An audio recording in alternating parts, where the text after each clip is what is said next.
আপনারা তারেক রহমানের এই ভিডিওটি দেখেন, এটা কিন্তু তারেক রহমানের রিয়েলি ভিডিও না, এটা এআইডি করা ভিডিও, তাও ভুল করছে এখানের মধ্যে। এই ভিডিওটা দেখেন আপনারা, পরে আমি দুইটা কথা বলতেছি।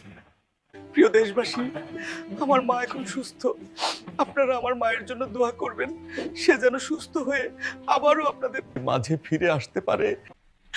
এখানে কি বলছে ভিডিওটা খেয়াল করছেন? প্রিয় দেশবাসী, আমার মা এখন সুস্থ, আমার মায়ের জন্য দোয়া করবেন, আমার মা যা সুস্থ হয়ে আপনাদের মাঝে ফিরে আসে।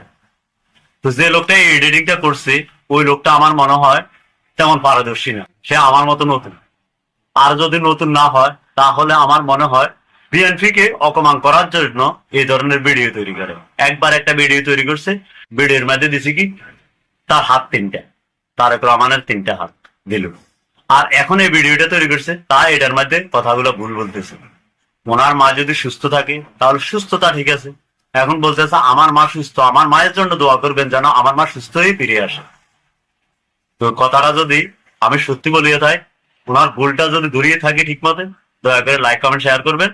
আর যারা ফেসবুক পেজে দেখেন দয়া করে ফলো করবেন, ইউটিউবে দেখলে সাবস্ক্রাইব করবেন। আল্লাহ হাফেজ।